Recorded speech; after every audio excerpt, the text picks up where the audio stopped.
Hello, I'm Dr. Stevens, director of the Acorn School of Charleston.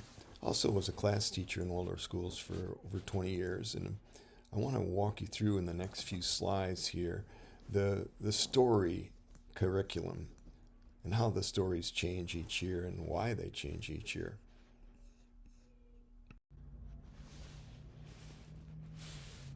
Yes, the first thing that we need to address is children do not think like adults. Jean Piaget showed this back in the mid 1950s, and I urge you to please, if you haven't seen this yet, copy the link at the bottom of this slide and paste it into your browser and just take 2 minutes and 9 seconds to watch this presentation. Now, it's a mother who's a child psychologist recreating the Piaget experiments with her 4-year-old son. And I think you'll be tickled by it, and it'll really help you understand the Waldorf approach to see this document. So take a minute, take a look, and then I'll see you on the next slide. So now you've seen the evidence that children don't think like adults, and this really corresponds with Steiner's point of view as well.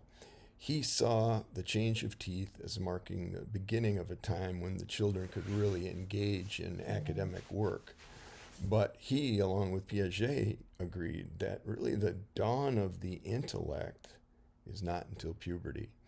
So Steiner identified this as the pre-intellectual phase, the years of fantasy, ages 7 to 14.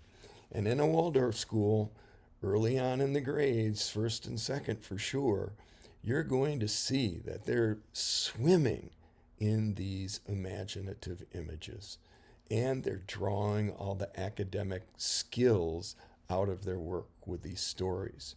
That's presented in first grade. We do the fairy tales because they seem to suit the state of mind of our little ones at that age. Here's an example of a book that a child has made in grade 1. And it was taken from probably a Grimm's fairy tale. I know one of my favorites is The Golden Goose. I've probably told it 100 times here at the Acorn School alone. The children love it. But in first grade, they not only get to draw a picture of the golden goose, but they also discover that there's a magical letter living inside the form of the goose. And that letter is G. And so out of the image comes the abstract symbol. And they are introduced to the letters this way, and it's great fun for them and a great way of deepening their relationship with this abstract symbol. Each year, the child's mind begins to mature and take the next step. And in grade 2, the stories change to fables and legends. And consider the fables are trying to guide the children between right and wrong, and they'll show examples of human weakness. The little boy who cried wolf, for example, is a famous one that you're probably familiar with. Then, on the other side, we have legends that describe men and women that have had weaknesses and were able to overcome them. The story of St. Francis of Assisi, for example, is a marvelous one. Or perhaps his childhood friend, St. Clare of Assisi, could also be told. But it's really, really reassuring to these children to, first of all, to bring some clarity between what's right and what's wrong, but at the same time, show them, humans, the resilience of human beings to overcome their weaknesses and their challenges.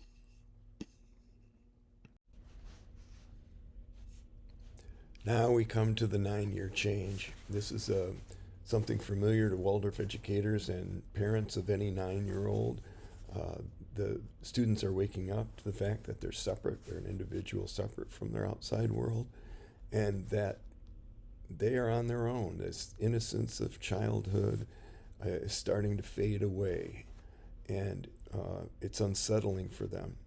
And around the same time, they're going to learn that, Santa Claus isn't real, and that the Easter Bunny's not real, and the Tooth Fairy's not real. And they may doubt their parents, maybe I'm adopted, all this kinds of thing. All those kinds of things are symptoms of this anxiety that kind of crops up for the children in the ninth year.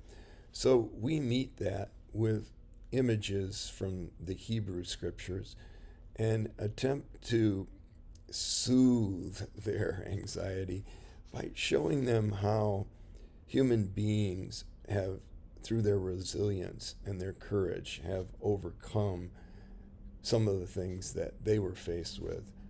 Adam and Eve are expelled from paradise. What do they eat? Where do they stay? We give them a block on house building and show the incredible array of house building structures around the world.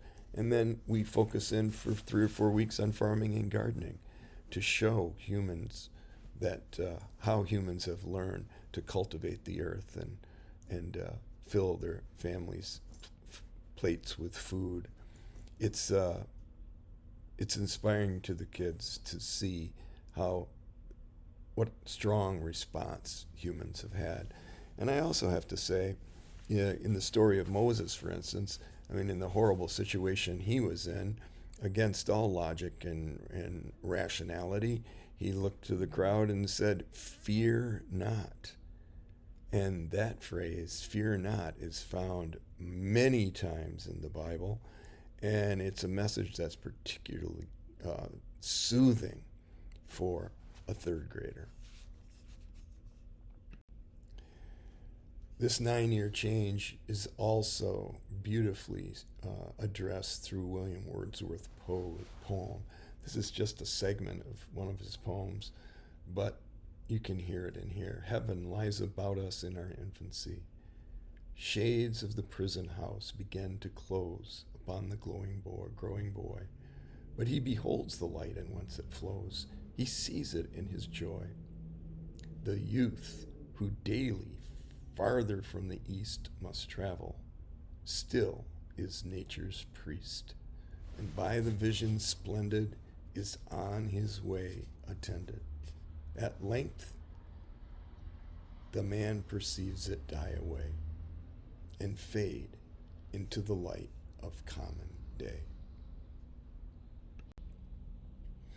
Grade 4, the Norse mythologies, my favorite of all. What a bawdy approach this is compared to the seriousness of the Old Testament. Here we have Odin, the one-eyed Odin on his horse, and they're all the different gods, and so much humor. Yeah, and there's the trickster archetype appears in these stories, where Loki, the doer of good and the doer of evil, he's friends with the gods, but often gets them into horrible trouble. Like the day that Thor, the war god, lost his mighty magical hammer because of Loki's misadventures, and had to dress up as a female giant and go have a wedding feast with the other giants in an attempt to get his hammer back. Anyway, great fun for the kids. And again, this is the ground, the soil, the fertile soil of imaginative images that all the academic work revolves around. But also things expand in the 4th grade. Woodworking is brought in because the children now have enough dexterity and maturity to work with the sharp tools that you'd need to make a spoon or make a bowl or any of the other many things they do, as well as playing the violin or the cello. That begins in grade 4.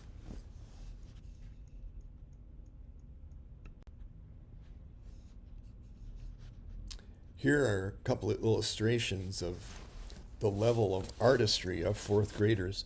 On the left, you can see a little one getting ready to do some of his woodworking projects. And on the right, you can see how far handwork has evolved. In grade 1, they're doing simple knitting, and they made a recorder case. Here, these are actual slippers that grade 4 students have made using needlepoint techniques, and then dye, the plant dyes, and it's a long involved process, but they turn out beautifully. And the children take such great pride in the things they make with their own hands. In fifth grade, we really start to explore the ancient cultures. We explore ancient India, ancient Egypt, ancient Persia, and fifth grade ends with the study of ancient Greece. These lessons are taught in such a way that the children actually get to experience what it was like to be a 10 or 11-year-old in these ancient cultures. And they come to experience the contrast and the many differences in the way people of those times saw the world.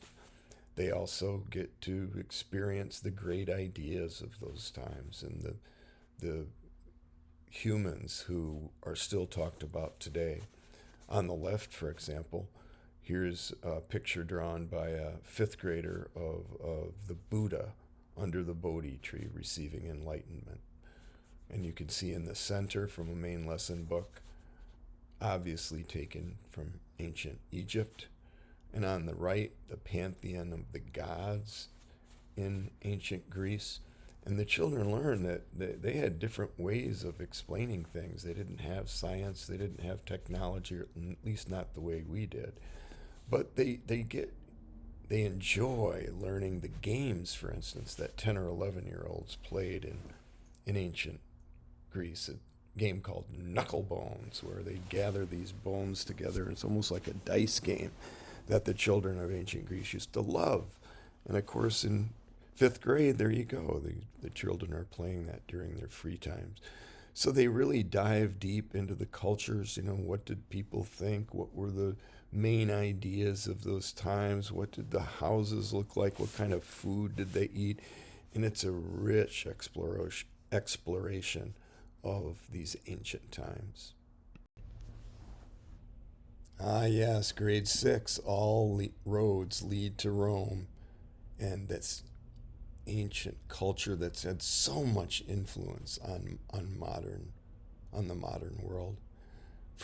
They'll live into what it must be like when the gladiators were fighting in the Colosseum and the Caesars were ruling from the Forum, or Constantine receiving his vision.